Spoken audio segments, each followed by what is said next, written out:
오늘 본문 말씀에 베드로가 나옵니다. 베드로는 직업이 갈릴리 바다에서 고기 잡는 어부였습니다. 수십 년간 고기를 잡아서 그 고기를 팔아 가족들의 생계를 이어가는 베테랑 어부였습니다. 그렇기 때문에 이 베드로는 다른 것은 몰라도 갈릴리 바다에서 고기 잡는 것은 자신이 있었습니다. 갈릴리 바다를 손바닥 보듯이 훤히 알고 있었습니다. 어디에 가면은 어떤 고기가 있고 몇 시쯤에는 어디에서 어떤 고기가 잡히고 다 알고 있었다 그 말씀이에요. 이 베드로는 그날 또 이제 고기 잡이에 나섰습니다. 누구의 도움이 필요가 없었습니다. 왜냐? 갈릴리 바다에 대해서는 누가 자기를 따라올 자가 없었다 그 말씀입니다. 자신의 지혜로, 자신의 능력으로, 경험으로 얼마든지 고기를 잡을 수가 있었습니다. 성경에는 나와 있지 않지만 아마 베드로 마음속에 그런 마음이 있었을 거예요. 하나님 도와주시지 않아도 내 힘으로 얼마든지 고기를 잡을 수 있다고 자신하였을 겁니다. 혹시 여러분들 세상 살면서 하나님 도와주시지 않아도 얼마든지 내 지혜로, 내 능력으로 세상을 살아갈 수 있습니다 라고 마음속에 혹시 생각하고 계신 분이 아니 계신지요? 그런데 이 베드로의 그 자기의 자신감이 완전히 무너지고 맙니다. 밤새도록 여기저기 고기 잡히는 곳에 그물을 던졌어요. 그런데 고기가 안 잡힙니다. 한 마리도 못 잡았어요. 그 교만했던 베드로를 하나님이 연단시키려고 고기를 다른 것으로 다 몰아보는 거예요. 그런 한숨도 자지 못하고 그물질 했는데 한 마리도 못 잡으니까 엄청난 허탈감, 좌절감, 실패감에 사로잡혔을 겁니다.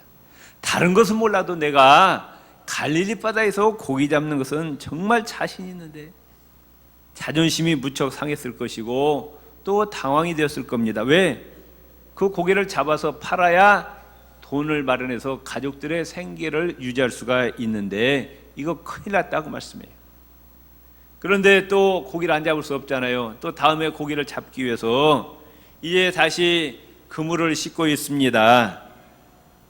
고기가 한 마리도 안 잡혔으니 힘이 있을 리가 없죠. 낙심되어서 힘이 하나도 없이 그물을 싣고 있는데 그 자리에 누구 오셨느냐? 예수님이 찾아오셨습니다.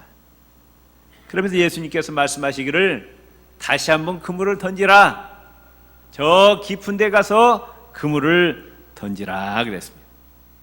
지금 베드로는 피곤할 대로 피곤해 있었어요. 밤새도록 한숨도 자지 못했습니다.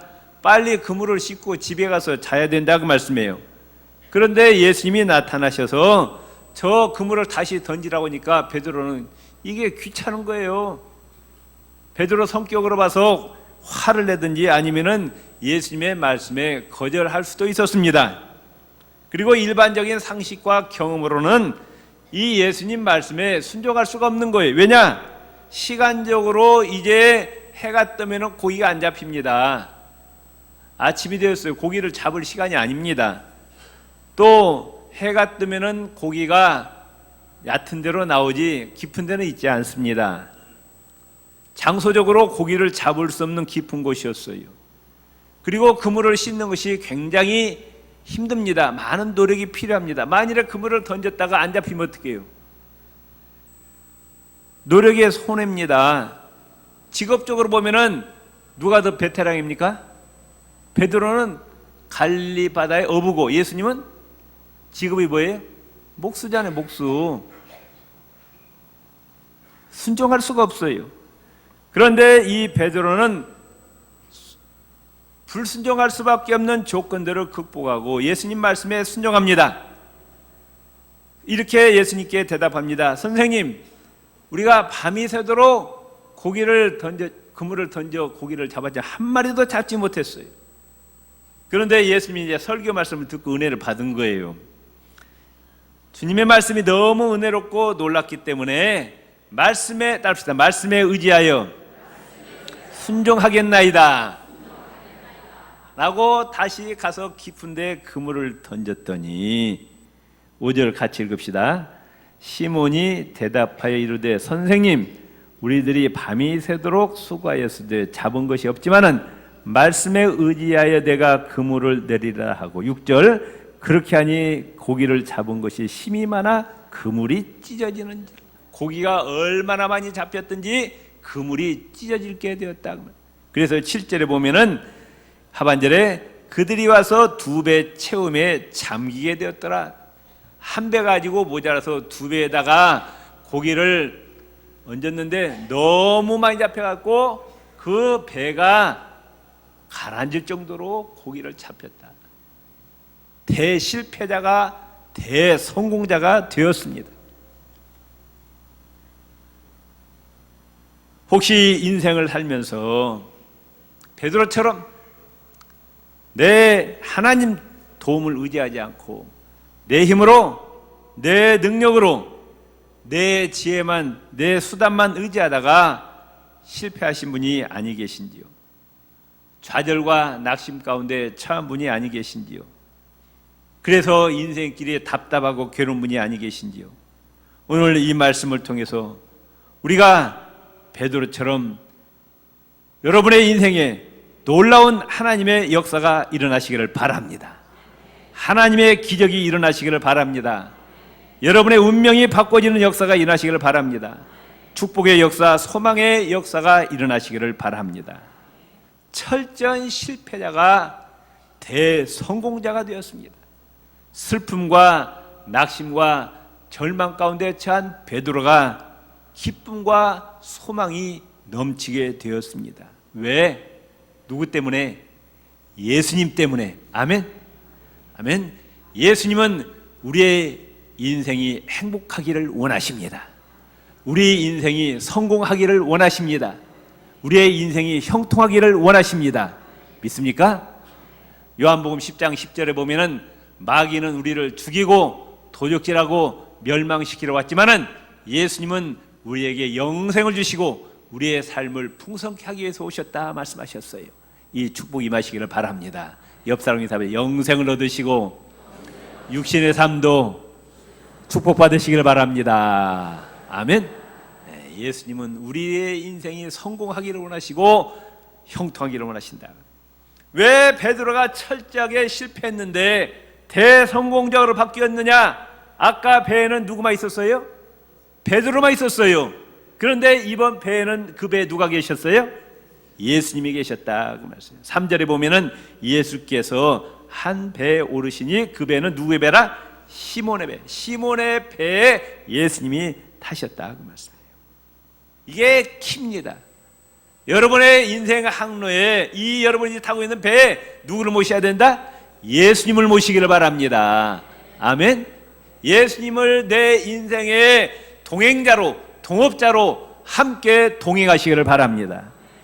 시편 127편 1절에 보면은 여호와께서 집을 세우지 아니하시면 세우는 자의 수고가 헛되며 여호와께서 성을 지키지 아니하시면 파수꾼의 경성함이 허사로다.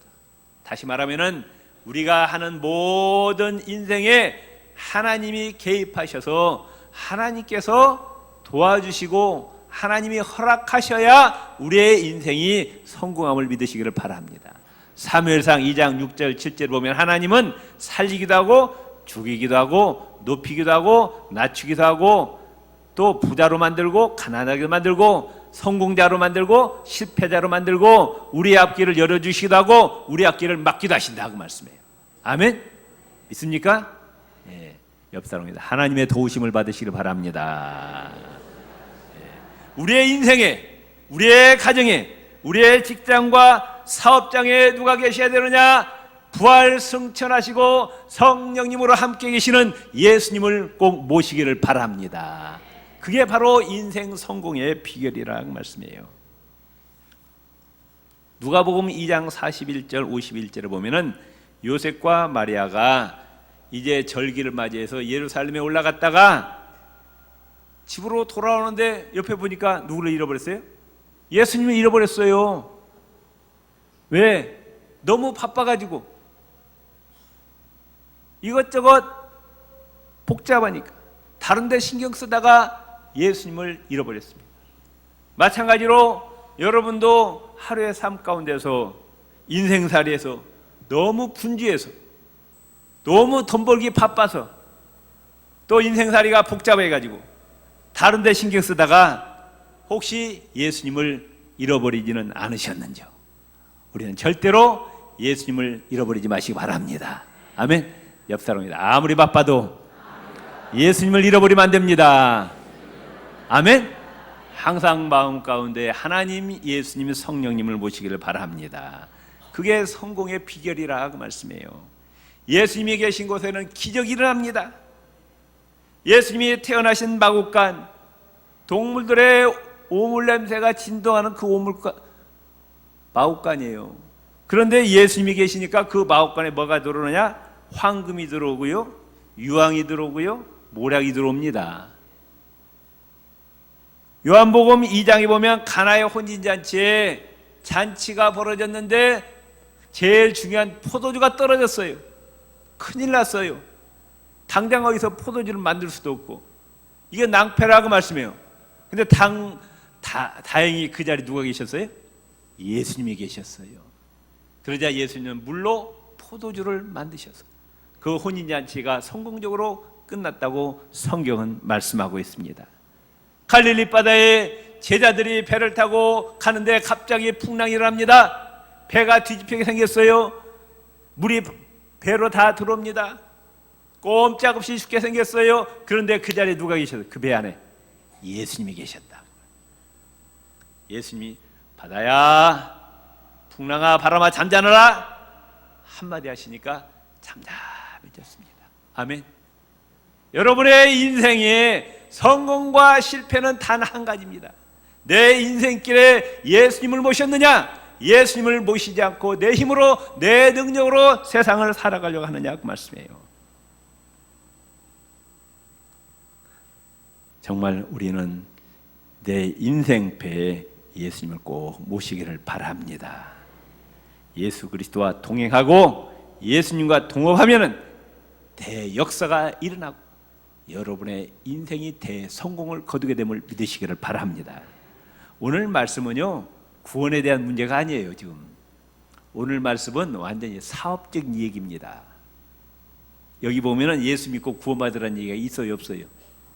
여기는 예수 믿고 천국 가라는 얘기 안 나와요. 이거는 사업의 문제입니다. 인생의 성공의 문제예요. 베드로가 혼자 살 때 대실패를 경험했지만은 인생살이에 이 고기 잡는 사업에 누구를 모셨더니 예수님을 모셨더니 대성공을 거뒀다는 말씀이에요. 두 번째, 깊은 데로 가야 큰 역사가 일어납니다. 얕은 곳에서는 하나님의 역사가 일어나지 않습니다. 은혜의 깊은 곳에 들어가야 됩니다. 하나님의 말씀에 깊은 곳에 들어가야 돼요. 말씀을 그냥 한쪽 귀로 듣고 한쪽 귀로 흘려버리면 안 됩니다. 그 시편 1편에 보면은 하나님의 말씀을 주야로 뭐하는 자? 묵상한다. 그 묵상한단 말은요, 그 소가 먹고 뭐합니까? 되새김질 하잖아요. 그런 것처럼 하나님의 말씀을 늘 주야로 되새김질 한다고 말씀해요.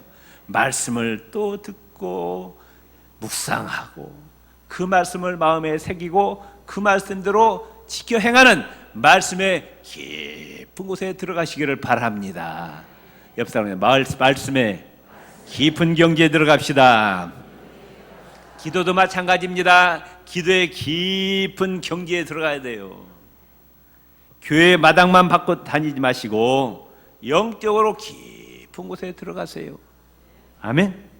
찬송의 깊은 곳에 들어가시길 바랍니다. 그래야 하나님을 만나게 됩니다.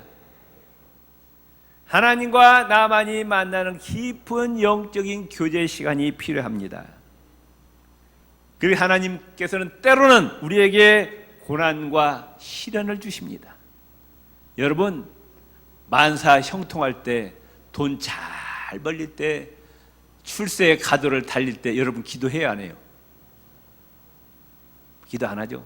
설령 기도한다 하더라도 그 기도는 애절함이 없어요. 그냥 형식적으로 기도합니다. 그러나 사업이 왕창 무너지고 뭐가 정말로 내가 아니면 사느냐 죽느냐의 그 갈림길에 섰을 때 비로소 기도가 애절해집니다. 하나님 살려주세요. 하나님 저를 불쌍히 여기세요. 저에게 은혜를 베풀어 주세요. 하나님 저를 붙들지 않으면 저는 죽겠나이다. 액을 복걸하면서 하나님께 매달린다. 그게 바로 영적인 깊은 단계에 들어가는 거예요. 그러니까 우리 그리스도인은 잘 나갈 때는 형통해서 감사하고, 시련과 환란이 오면은 아하, 지금 뭐 할 때다? 하나님께서 나오고 기도하라는구나. 하나님이 지금 나를 만나주시려고 하는구나. 그러니까 범사에 감사라고 말씀해요. 따릅시다. 형통할 때는 형통해서 감사하고, 고난을 당할 때는 기도해서 감사하고. 아멘. 기도하면 누구를 만나게 돼요? 부활 승천하신 예수님을 만나게 된다고 말씀해요. 범사에 감사하시기를 바랍니다.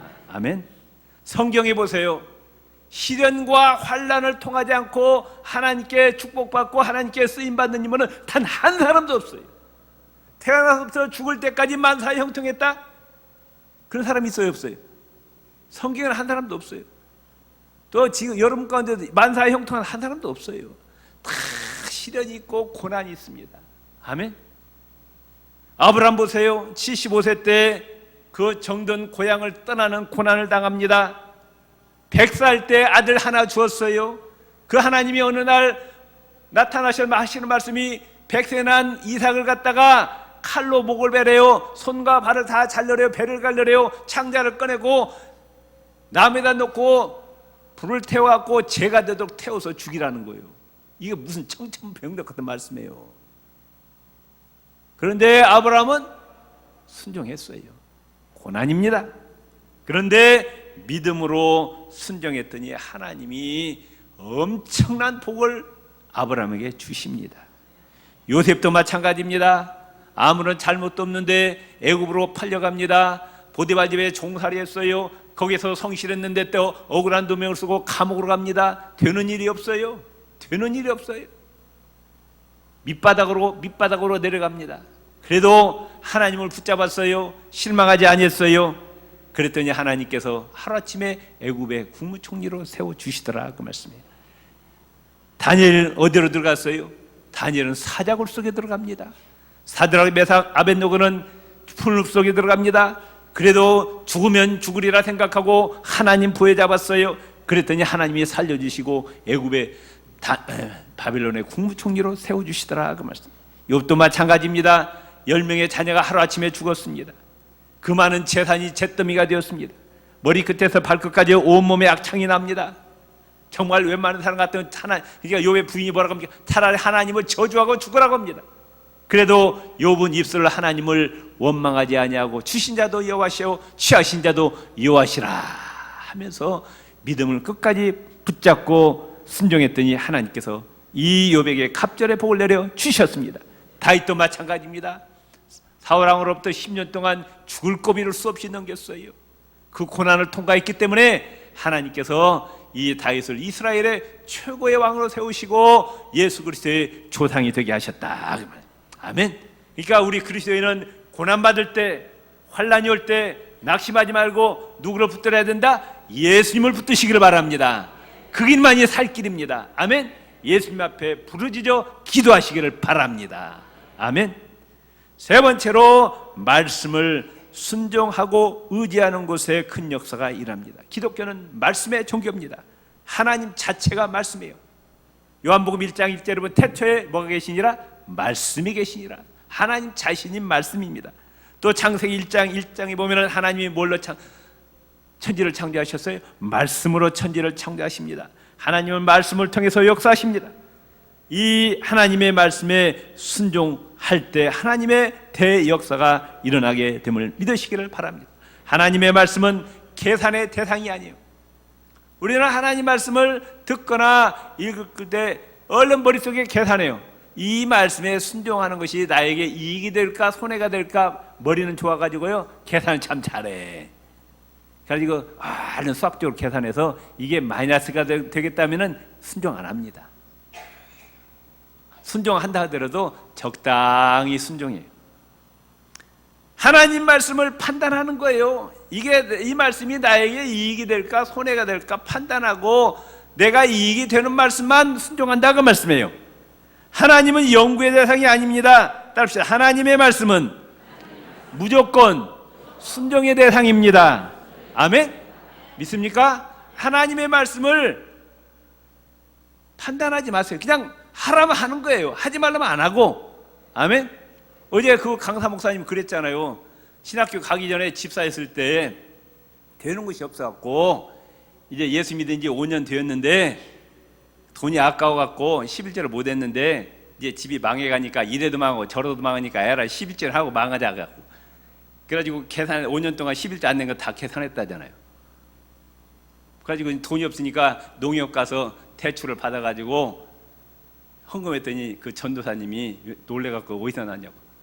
저건 빚내갖고 이제 11조를 한 거야. 그랬더니 농사가 잘 되었다 안 되었다. 처음에 남의 집 고추 농사는 잘 올라오는데 자기 집 고추는 올라오지도 않고 비리비리. 11조를 그렇게 냈는데 비리비리하냐 그 말씀이에요. 그런데 조금 있으니까 뭐가 왔다? 설이 왔고 다 죽었는데 자기 집 것은 늦게 올라와갖고